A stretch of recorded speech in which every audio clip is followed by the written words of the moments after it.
چلتے ہیں ساحل ندیم کی ویڈیو کی طرف اور پھر انشاءاللہ تبارک و تعالی دلائل کے ساتھ آپ کے سامنے ہم جواب رکھیں گے۔ یہ جو واقعہ ہوا ہے پہلی بنا پڑی، دین غالب ہی رہا تھا۔ آپ کو آج یزید نظر آئے نا تو صحابی سے کم نہیں نظر آئے گا آپ کو پتہ نہیں ہے اس کے بیسک معاملات کیا تھے، اور جتنا سسٹم یزید کے اندر تھا اگر پاکستان 1% بھی لے لے تو دنیا میں آگ لگ جائے، خلافت آ گئی ہے۔ تو دین نہیں ہلا تھا اتنا، دین ہلنے کی پہلی بنا پڑی تھی۔ یزید کی اتنی مجال ہی کیا تھی کہ دین بدلے؟ لوگوں نے کچا نہیں کھا جانا تھا اس کو، بچے تو نہیں بیٹھے تھے نیچے، نماز اسی طریقے سے، زکوٰۃ کا سسٹم وہی تھا، حج کا انتظام جو کہ اجتماعیت کے انتظامات ہیں جدید نے نہیں ہلائے تھے۔ وہ تو ایک سکسیسر تھا، اس ٹائم کا مشرف تھا جو پہلے چلتا آ رہا، چلاؤ آگے، ٹھیک ہے۔ سیدنا حسین کی ویلیو اس لیے اتنی بڑی ہے اسلام میں، انہوں نے یہ بات بھانپ کے بتا دی تھی کہ بیٹا تو مذہبی امور کے اندر سب کچھ ٹھیک ہے، تو نے جو کیڑا جو تو ڈسکوالیفائی ہو رہا نا، تو اس سسٹم کے اوپر ڈسکوالیفائی ہو رہا ہے کہ جس میں ایک بندے کو اس ممبر پہ بیٹھنے کا حق ہی نہیں ہے جس پہ تو بیٹھ رہا ہے۔ جی سامعین گرامی قدر، لا حول ولا قوت الا باللہ، آپ نے ڈیفینیٹلی حضرت کی ویڈیو سن لی ہوگی۔ دیکھیں ساحل صاحب، آپ یا پھر یوتھ کلب یا جو بھی اس طرح کے یہ سو کالڈ اسلامک ٹرمینالوجیز کے اوپر چلنے والے دعوے داران ہیں، میں آپ سے صرف اتنا کہوں گا کہ جس بارے میں پتہ نہ ہو اس معاملے میں پھر زبان بند رکھنی چاہیے۔ یعنی کہ یزید اگر آج آپ کو نظر آ جائے تو وہ آپ کو ایسا لگے جیسے صحابی ہے، لا حول ولا قوت الا باللہ۔ اس کے دور میں نماز بھی بالکل ٹھیک تھی، زکوٰۃ بھی بالکل ٹھیک تھی، ہر چیز بالکل فٹ فاٹ، جنون۔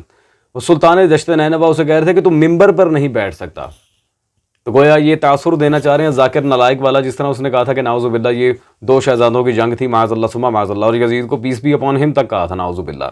اس کی ویڈیو مجھے اپنی ویڈیو میں ایڈ کر کے اس کلپ کو گندہ کرنے کی حاجت نہیں ہے، ورنہ میں ضرور دکھاتا۔ اب عزیزان گرامی قادر، پہلی بات تو یہ ہے کہ علماء اہل سنت کے ہاں یزید کی اوقات کیا ہے۔ عزیزان، جہاں تک برادران اہل سنت کی بات ہے تو ان کے علماء نے درجنوں کتابیں یزید کے خلاف لکھی اور اس لانتی حرام زادے کے کفر، اس کی بدبختیاں، اس کی ناسویت کو کھول کر بیان کیا ہے۔ اس میں سے چند میں آپ کے سامنے رکھ رہا ہوں، ہاف اے ڈزن، جی چھکا، جو یزید واقعاً تھا۔ سب سے پہلے تو یہ میرے پاس کتاب موجود ہے جی، محقق اہل سنت علامہ حافظ شفقات احمد صاحب نقشبندی کی یہ کردار یزید کا تحقیقی جائزہ۔ اس میں انہوں نے یزید کو پورا کلین بولڈ کیا ہے اور اس کی کفریات وغیرہ ہر چیز کھول کر بیان کی ہے کہ اس کی حقیقت کیا تھی۔ دوسری، شیخ مصطفیٰ کی کتاب ایام یزید، اس میں بھی انہوں نے یزید کو بالکل کلین بولڈ کیا ہے اور اس کی حقیقت آشکار کی ہے۔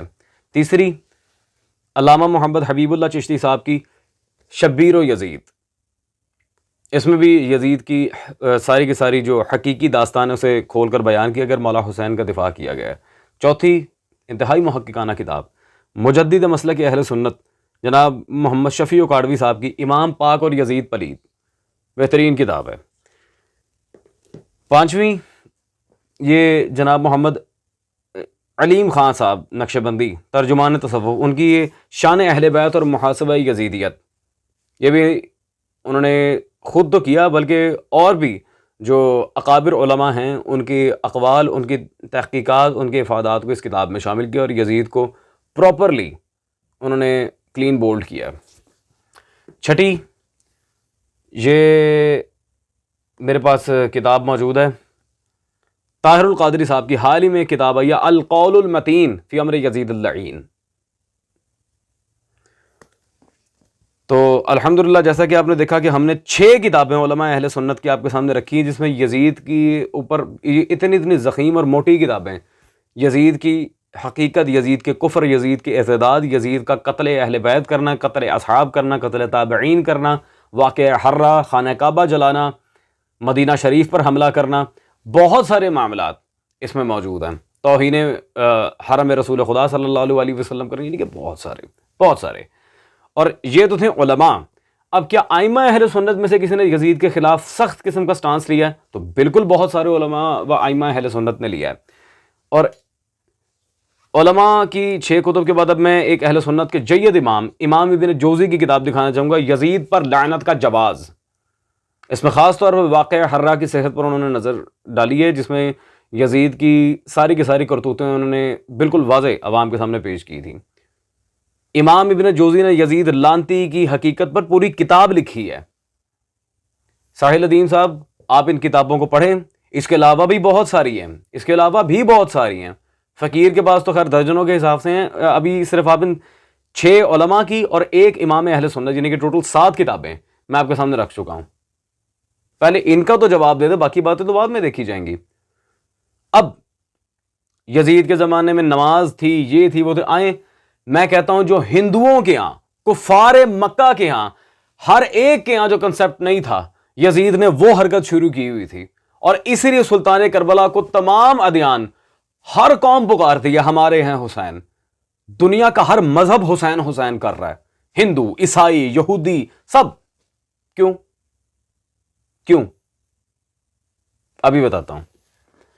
حافظ سیوطی کی کتاب یہ میرے ہاتھ میں اس وقت موجود ہے, تاریخ الخلفاء, اور اس میں انہوں نے صفحہ نمبر 210 پر اہل مدینہ کے ساتھ یزید کا معاملہ, اس باب میں انہوں نے دوسری عبارت جو لکھی ہے واضح لکھتے ہیں. مسلم نے لکھا کہ رسول اللہ صلی اللہ علیہ وسلم نے فرمایا, باشندگان مدینہ کے ڈرانے والے کو اللہ تعالیٰ ڈرائے گا, اور اس ڈرانے والے پر اللہ, فرشتوں اور تمام لوگوں کی لعنت ہے. واقدی نے عبداللہ بن حنظلہ کی زبانی لکھا ہے کہ یزید پر ہم نے اس وقت حملے کی تیاری کی جبکہ ہمیں یقین ہوگا کہ اب آسمان سے پتھر برسیں گے. ساحل صاحب ذرا یہاں غور کیجئے گا, کیونکہ لوگ اپنی ماں بہنوں اور بیٹیوں سے نکاح کر رہے